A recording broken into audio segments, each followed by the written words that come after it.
লৈ আহিছোঁ ৰাজনৈতিক প্ৰেক্ষাপটৰ এটা অতিকে গুৰুত্বপূৰ্ণ খবৰ। বিৰোধীৰ ঐক্য বা মিত্ৰতা ভংগ কৰি আম আদমি পাৰ্টীয়ে অসমত নিজাববীয়াকৈ 3টা সমষ্টিত প্ৰাৰ্থীৰ নাম ঘোষণা কৰিছিল আৰু তাৰ ভিতৰতে আছিল গুৱাহাটী লোকসভা সমষ্টি। আৰু ইতিমধ্যে আপ অসমৰ তৰফৰ পৰা সিদ্ধান্ত গ্ৰহণ কৰি এই সংবাদমেল যোগে জনাইছে যে গুৱাহাটীৰ যি লোকসভা সমষ্টি প্ৰাৰ্থী আছিল সেই প্ৰাৰ্থীত্ব ইতিমধ্যে প্ৰত্যাহাৰ কৰিছে আম আদমি পাৰ্টী। আৰু সমান্তৰালকৈ কংগ্ৰেছৰ লগতে বিৰোধী ঐক্য মঞ্চৰ বিৰুদ্ধে গুৰুতৰ অভিযোগ উত্থাপন কৰিছে আম আদমি পাৰ্টী। আৰু সংবাদমেল সম্বোধন কৰি APCCৰ সভাপতি ভূপেন বৰাৰ বিৰুদ্ধে অভিযোগ উত্থাপন কৰিছে যে APCC সভাপতি ভূপেন বৰাই আপৰ প্ৰাৰ্থীসকলক পলুভৰণ দি কিনিবলৈ চেষ্টা কৰিছে। এই গুৰুতৰ অভিযোগ উত্থাপন কৰিছে আৰু তাৰ পিছতেই উল্লেখ কৰিছে যে গুৱাহাটীৰ যি প্ৰাৰ্থী আছিল সেই প্ৰাৰ্থী অৰ্থাৎ ডাক্তৰ ভৱেন চৌধুৰীৰ প্ৰাৰ্থিত্ব কৰ্তন কৰা হৈছে বা প্ৰত্যাহাৰ কৰিছে। সমান্তৰালকৈ শোণিতপুৰ আৰু ডিব্ৰুগড় লোকসভা সমষ্টিত আপে প্ৰাৰ্থিত্ব আগবঢ়াব এই কথা ঘোষণা কৰা পৰিলক্ষিত হৈছে। আমি সবিস্তাৰে লৈ অহাৰ চেষ্টা কৰিম। এটা ৰাজনৈতিক প্ৰেক্ষাপটত ডাঙৰ খবৰ যে গুৱাহাটী প্ৰাৰ্থী প্ৰত্যাহাৰ কৰিলে আম আদমি পাৰ্টীয়ে। ডিব্ৰুগড় আৰু শোণিতপুৰত প্ৰতিদ্বন্দ্বিতা কৰিব এতিয়া আম আদমি পাৰ্টীয়ে। ডিব্ৰুগড় সমষ্টি প্ৰাৰ্থীৰ প্ৰত্যাহাৰ নকৰে আম আদমি পাৰ্টীয়ে, এই কথা জনাইছে সংবাদমেল যোগে। লগতে শোণিতপুৰতো নিৰ্বাচনী যুঁজত নামিব আম আদমি পাৰ্টী। আৰু ডিব্ৰুগড়ত প্ৰতিদ্বন্দ্বিতা কৰিব আপৰ নেতা মনোজ ধানোৱাৰে। শোণিতপুৰৰ আপৰ প্ৰাৰ্থী হৈ থাকিব ঋষিৰাজ কন্দিন্য। আৰু গুৱাহাটীত নিৰ্বাচন নেখেলে এতিয়া ডাক্তৰ ভৱেন চৌধুৰীয়ে। যিহেতু পূৰ্বে উল্লেখ কৰা হৈছিল যে গুৱাহাটীত ভৱেন চৌধুৰীয়ে নিৰ্বাচন খেলিব। 2024 আকৌ একেলগে বিধানসভা নিৰ্বাচন খেলাৰ কথা প্ৰস্তাৱ দিছে APCC বা বিৰোধী ঐক্য মঞ্চক। আৰু বিৰোধী ঐক্যৰ বিৰুদ্ধে এই গুৰুতৰ অভিযোগ উত্থাপন কৰিছে এতিয়া আম আদমি পাৰ্টীয়ে। এটা অতিকে গুৰুত্বপূৰ্ণ খবৰ, ৰাজনৈতিক প্ৰেক্ষাপটত ডাঙৰ খবৰ যে ডিব্ৰুগড় আৰু শোণিতপুৰত প্ৰতিদ্বন্দ্বিতা কৰিব আপে। গুৱাহাটীত নিৰ্বাচন নেখেলে বা প্ৰাৰ্থী প্ৰত্যাহাৰ কৰিছে। ডিব্ৰুগড় সমষ্টি প্ৰাৰ্থী হৈ থাকিব এতিয়া মনোজ ধানোৱাৰ। আৰু লগতে শোণিতপুৰতো নিৰ্বাচনৰ যুঁজত নামিব আম আদমি পাৰ্টীৰ। এটা ডাঙৰ খবৰ যে ডিব্ৰুগড়ত প্ৰতিদ্বন্দ্বিতা কৰিব মনোজ ধানোৱাৰে আৰু মনোজ ধানোৱাৰে। শোণিতপুৰত আপৰ প্ৰাৰ্থী হৈ থাকিব ঋষিৰাজ কন্দিন্য। আৰু গুৱাহাটীত এতিয়া নিৰ্বাচন নেখেলে ডাক্তৰ ভৱেন চৌধুৰীয়ে। 2024 একেলগে বিধানসভা নিৰ্বাচন খেলাৰ প্ৰস্তাৱ দিছে।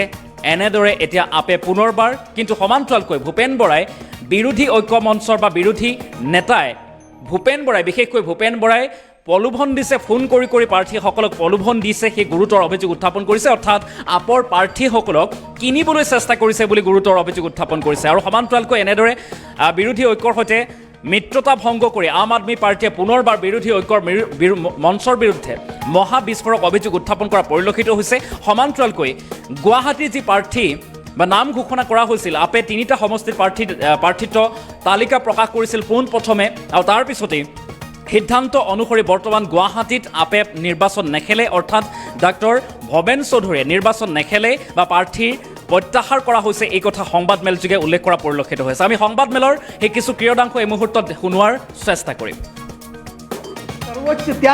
हम सर्वोच्च त्याग कह सकते हैं, सर्वोच्च बलिदान कह सकते हैं कि आम आदमी पार्टी गुवाहाटी सीट पे चुनाव नहीं लड़ेगी। लेकिन साथ के साथ हम कांग्रेस को ये चुनौती देते हैं कि अगर वो लोग विपक्षी एकता के पक्ष में हैं और कांग्रेस के लोग अगर भारतीय जनता पार्टी को सही में हराना चाहते हैं तो वो डिब्रूगढ़ और सोनीतपुर सीट से अपनी उम्मीदवारी वापस ले ले। आम आदमी पार्टी इस बार गुवाहाटी लोकसभा सीट पे चुनाव नहीं लड़ेगी। सोनीतपुर और डिब्रूगढ़ में हम पूरी ताकत के साथ चुनाव लड़ेंगे। तो कांग्रेस के लोग अगर हमारी ये चुनौती नहीं स्वीकार करते हैं, वो सोनीतपुर और डिब्रूगढ़ सीट को नहीं छोड़ते हैं, तो इसका मतलब साफ होगा कि कहीं ना कहीं वो लोग भाजपा को सहायता करने के लिए हैं, कहीं ना कहीं वो लोग बीजेपी को सहायता करने के लिए। अभी मैं जो बात कहने जाऊंगा उसे सुनकर आप निश्चित तौर पर हैरान हो जाएंगे कि विपक्षी एकता के नाम पर एक तरफ हम मीटिंग कर रहे हैं और दूसरी तरफ कांग्रेस के सभापति भूपेन बोरा जी हमारे बहुत सोनीतपुर के और डिब्रूगढ़ के हमारे जो कैंडिडेट हैं उनको फ़ोन कर रहे हैं, अलग अलग तरीके से उनको प्रलोभन दे रहे हैं। तो ये कैसा विपक्षी एकता है? आप एक तरफ हमारे कैंडिडेट को कह रहे हो कि आप हमारी पार्टी में आ जाओ, आप हमारी पार्टी के चुनाव चिन्ह पर चुनाव लड़ो, और दूसरी तरफ आप कह रहे हो कि विरोधी ऐक्य है। तो कांग्रेस को इसके बारे में सोचना चाहिए। ये बहुत ही गलत तरीका है। हिमंत बिश्व शर्मा जी बार बार कहते हैं कि असम कांग्रेस में तो हमारे ही लोग हैं, असम कांग्रेस में तो जो कुछ है हम चलाते हैं। बहुत बार ऐसे मैसेज आए हैं, ऐसी सूचनाएं, ऐसी बातें हिमंत बिश्व शर्मा जी ने कही है। तो अभी तक तो हमें संदेह होता था, लेकिन कांग्रेस के इन क्रियाकलापों को देखकर अब हमें ऐसा लगता है कि क्या असम की जनता को सोचना चाहिए कि इसमें क्या कोई शक की गुंजाइश है अब, क्योंकि इन्होंने बहुत कोशिश की कि हमारे कार्यकर्ताओं को, हमारे नेताओं को तोड़ा जाए।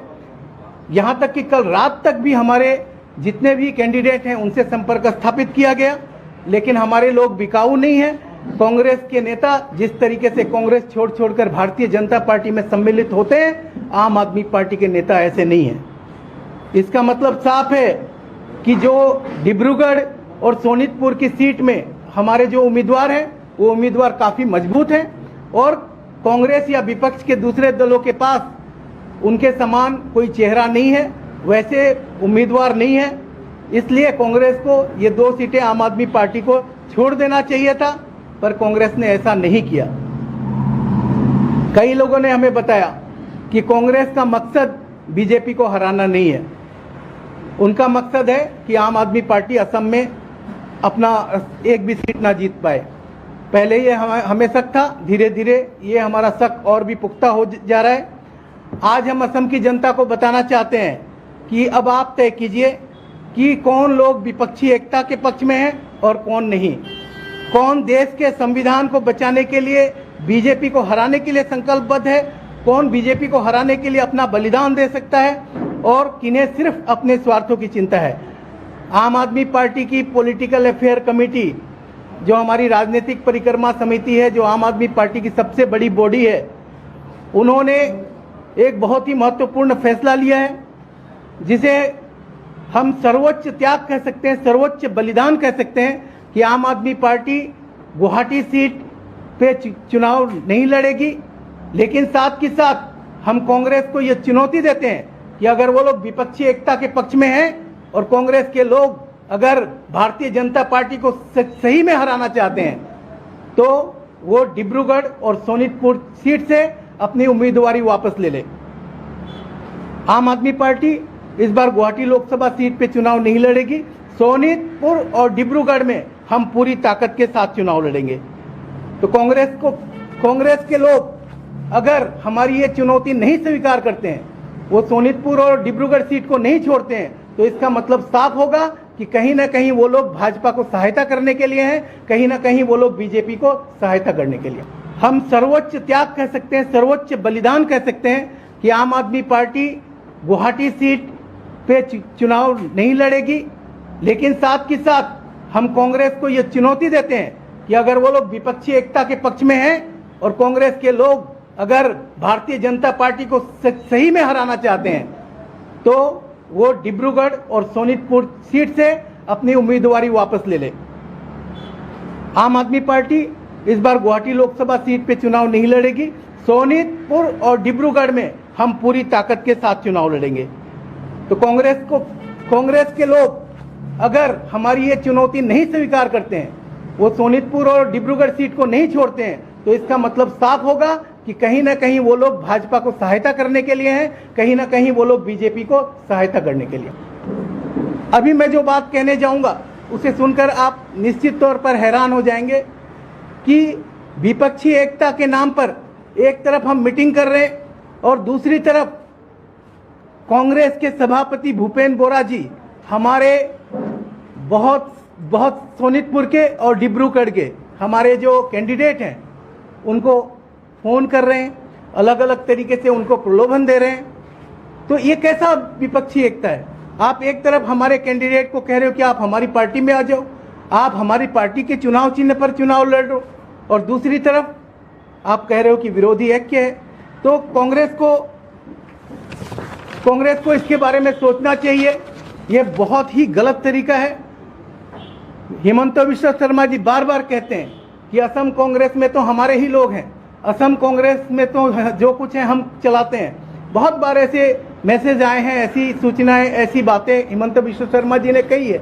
तो अभी तक तो हमें संदेह होता था, लेकिन कांग्रेस के इन क्रियाकलापों को देखकर अब हमें ऐसा लगता है कि क्या असम की जनता को सोचना चाहिए कि इसमें क्या कोई शक की गुंजाइश है अब, क्योंकि इन्होंने बहुत कोशिश की कि हमारे कार्यकर्ताओं को, हमारे नेताओं को तोड़ा जाए।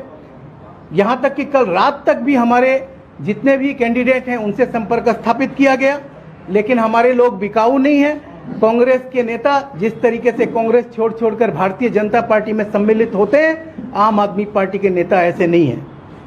इसका मतलब साफ है कि जो डिब्रूगढ़ और सोनितपुर की सीट में हमारे जो उम्मीदवार हैं वो उम्मीदवार काफ़ी मजबूत हैं और कांग्रेस या विपक्ष के दूसरे दलों के पास उनके समान कोई चेहरा नहीं है, वैसे उम्मीदवार नहीं है। इसलिए कांग्रेस को ये 2 सीटें आम आदमी पार्टी को छोड़ देना चाहिए था, पर कांग्रेस ने ऐसा नहीं किया।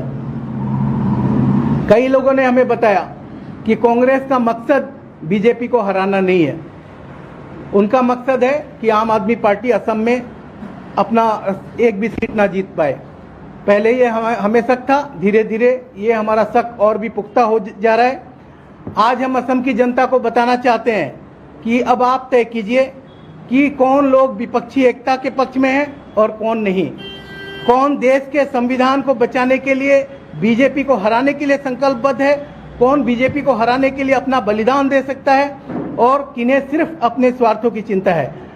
आम आदमी पार्टी की पॉलिटिकल अफेयर कमेटी, जो हमारी राजनीतिक परिक्रमा समिति है, जो आम आदमी पार्टी की सबसे बड़ी बॉडी है, उन्होंने एक बहुत ही महत्वपूर्ण फैसला लिया है जिसे हम सर्वोच्च त्याग कह सकते हैं, सर्वोच्च बलिदान कह सकते हैं कि आम आदमी पार्टी गुवाहाटी सीट पे चुनाव नहीं लड़ेगी।